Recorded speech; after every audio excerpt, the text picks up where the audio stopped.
Hello and welcome to Inside Katsina on Trust TV. I am Ibrahim Yusuf. Now, the development and advancement of every society is hugely dependent on its human capital. And the ability of any government to fully develop and harness the human capital available to it goes a long way to determine how successful that government would be in terms of bringing true dividends of democracy to its people.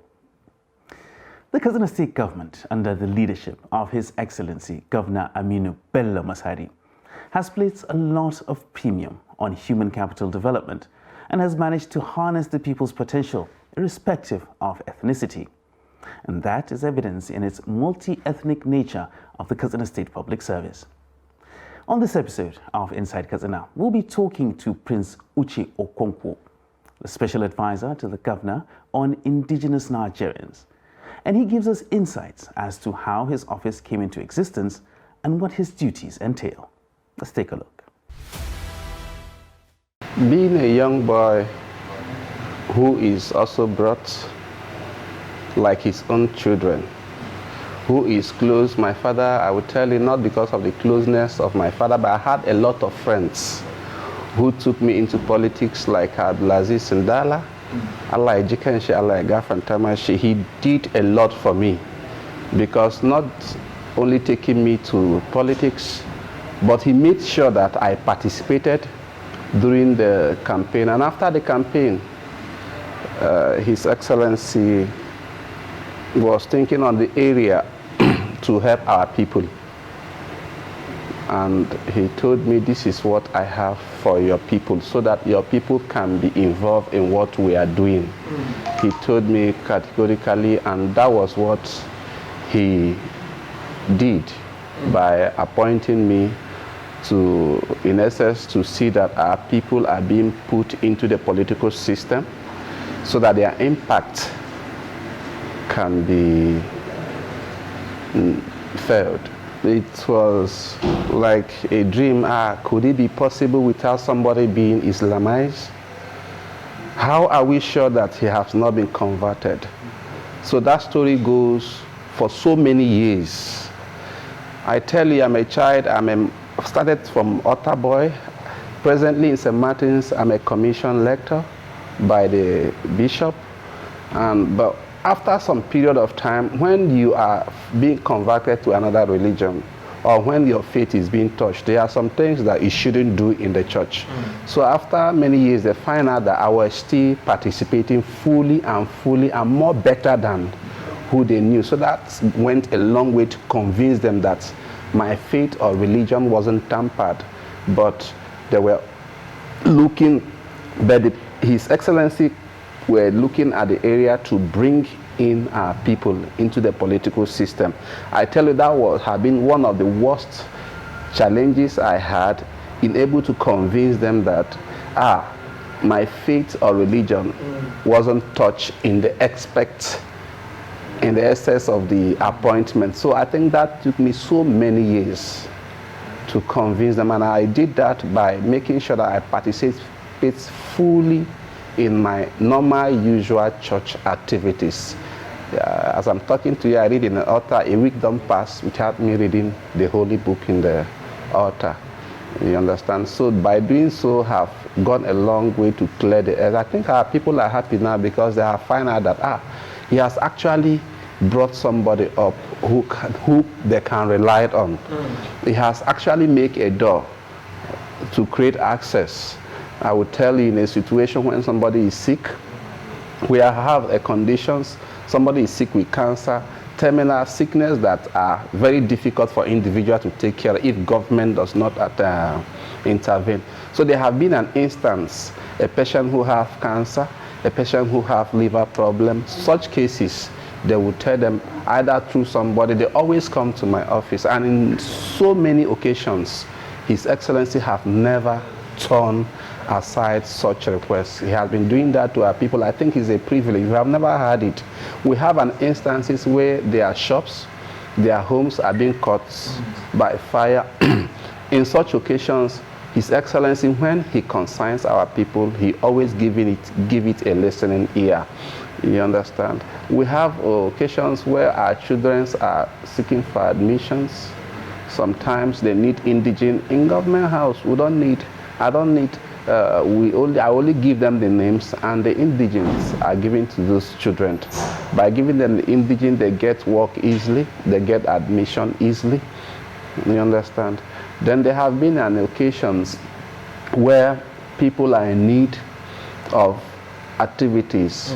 Now, we have Association of Indigenous Nigerians. Yearly, they carried out social activities like cultural display or cultural day, inter-ethnic cultural day. In such requests, he always come in to see to it that the people carry out their activities. I would tell you, I'll beat my chest and tell you the office have actually opened the eyes of our people. Formerly, naturally, an Igbo person is just early morning, he will take his bath and go to his shop. Yeah. And that also was one of the peculiar special challenges I've had with our people in bringing them into the political arena. Now, for them, it's still a difficult thing, but gradually, with the benefits they are getting from it, it has become, so something like this can come out from, you understand? So for them, they were dreaming about it, but the real thing, the picture, they are facing the picture.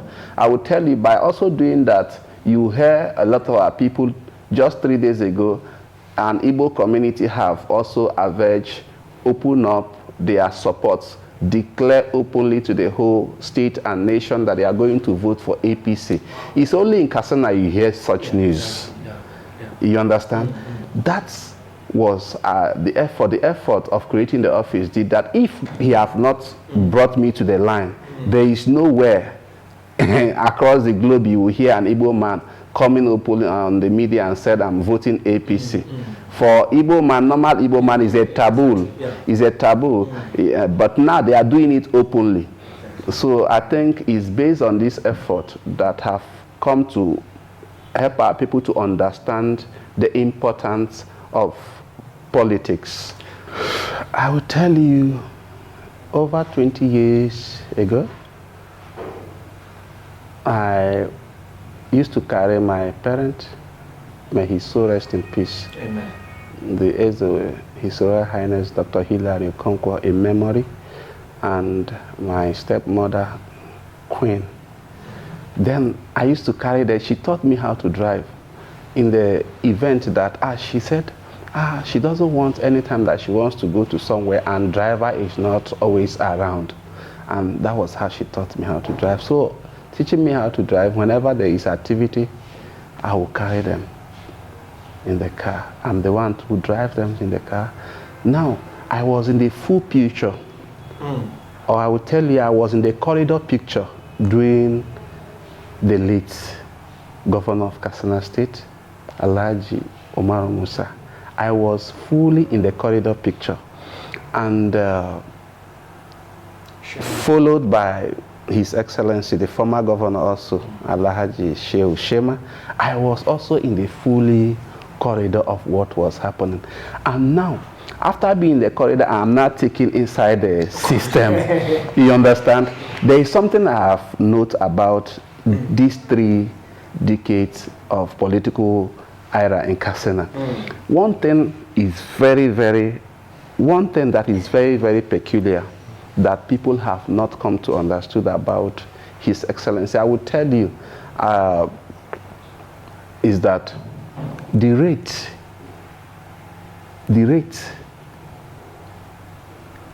he empowered the less privileged in Katsina, it has never been done at that such high rates before.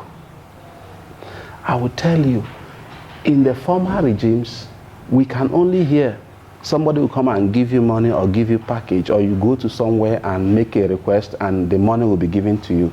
But it was only in this regime I knew what and I saw what was called release. Press for release. Yes, for release. You understand? It was only in this regime I set my eyes on what is called release. So, and those release, were given to the masses direct. Exactly. Formerly, you can only go to commissioner, not even a commissioner. Where is the commissioner coming from?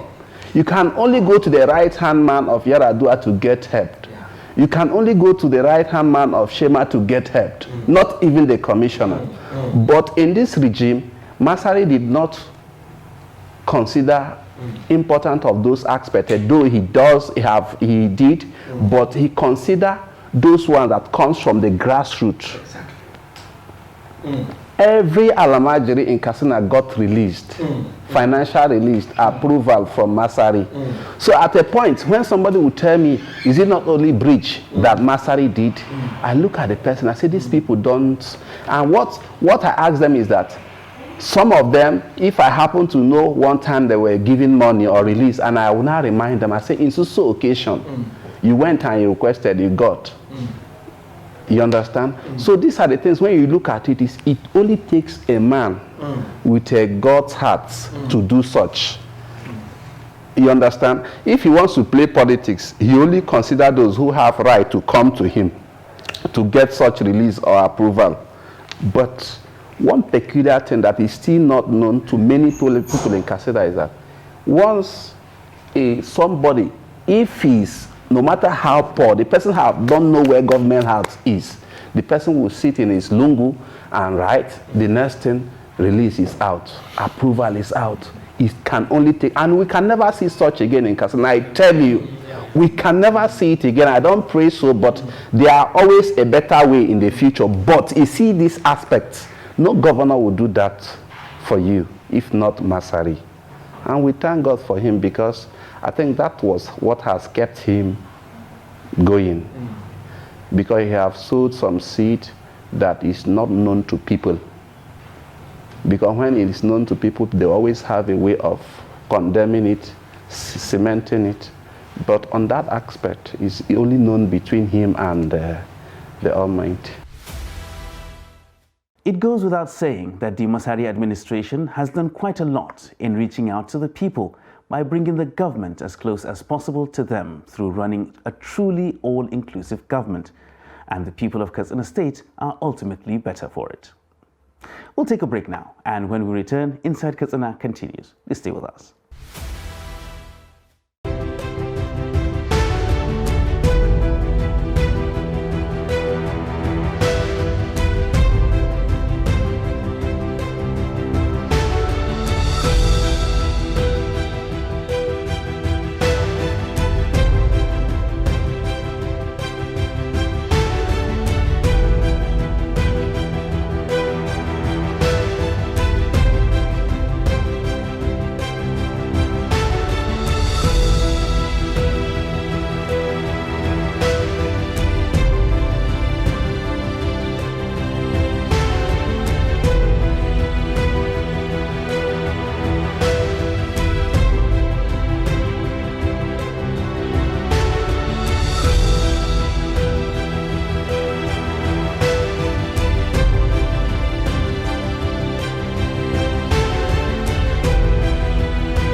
Welcome back.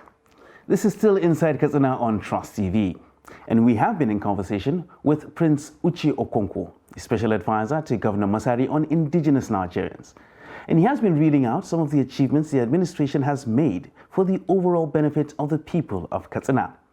And this he attributes to the governor's open door policy. On one occasion, I was coming to his office with a paper. He said, Uche, give it to the PA and I will do it.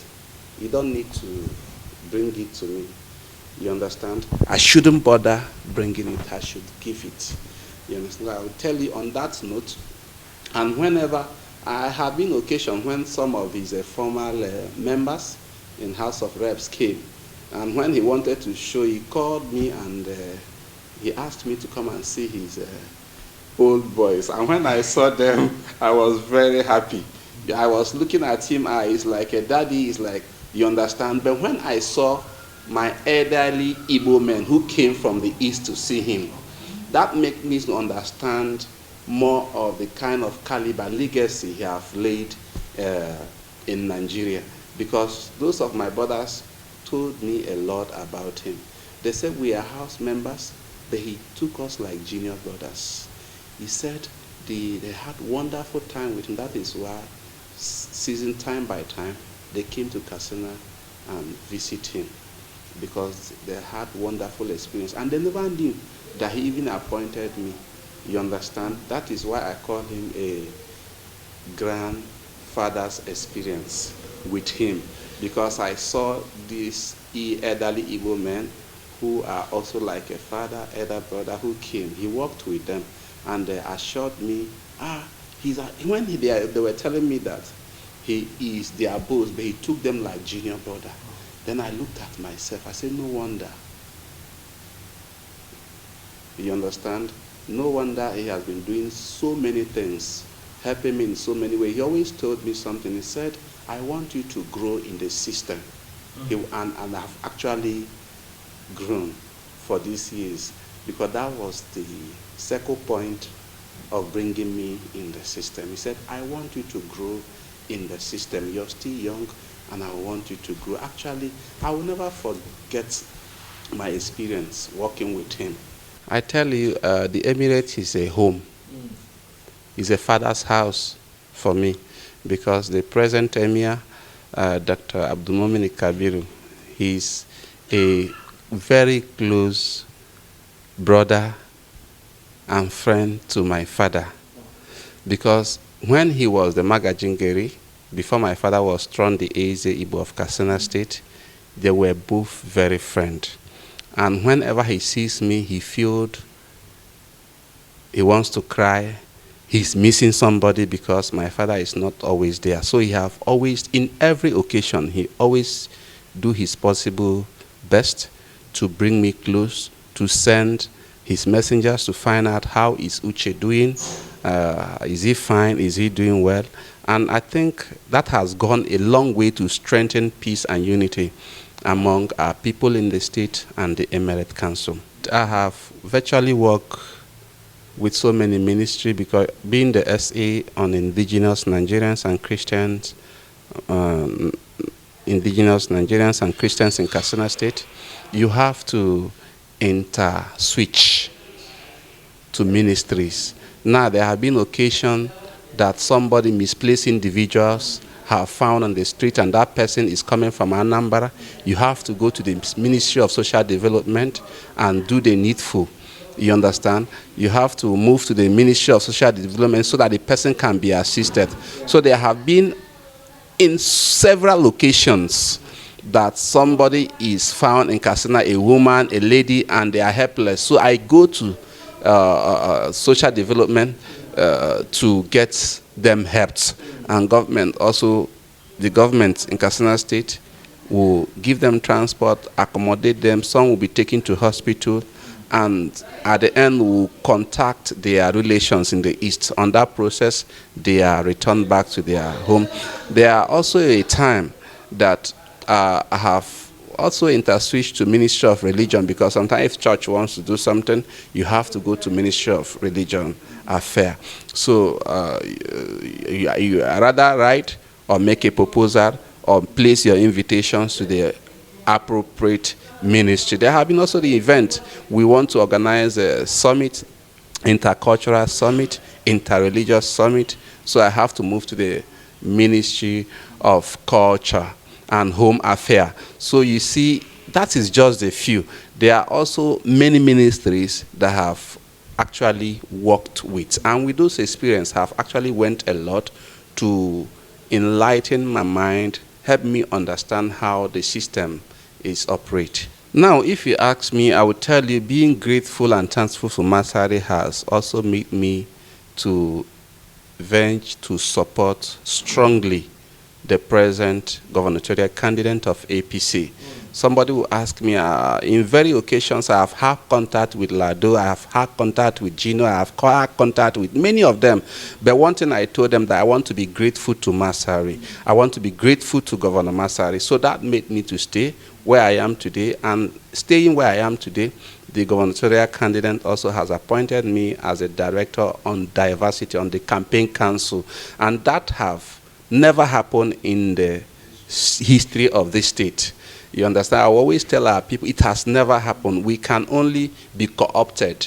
But in this time around, this effort from my governor, my father, and his Right Honorable Aminu Bello Masar have also brought to it that look at how we started and look at where we have gotten. Today, we have 8 members in the campaign councils.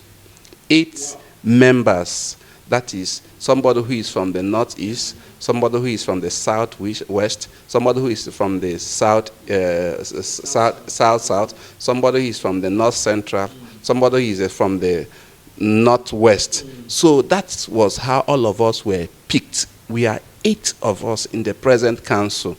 And I will tell you the credit will go to Governor Masari, because had it been, you understand, because it was his foundation that have helped me to come this far. I think I must be grateful to God Almighty for using him, grateful to the people of Katsina State for accepting me, and also be grateful to the present gubernatorial candidate, Dr. Duku Omarada, for deeming it fit to keep the pace and moving. Now, the administration of Governor Aminu Bello Masari has truly proven that it doesn't just pay lip service to the notion of an all-inclusive government, but practices the true democratic tenets of government of the people, for the people, and by the people. And on that note, we wrap up Inside Katsina on Trust TV for this week. Join us again next time when we take a look at another sector being positively impacted by the restoration agenda of His Excellency, Governor Aminu Bello Masari. Until then, I am Ibrahim Yusuf. Thanks for watching.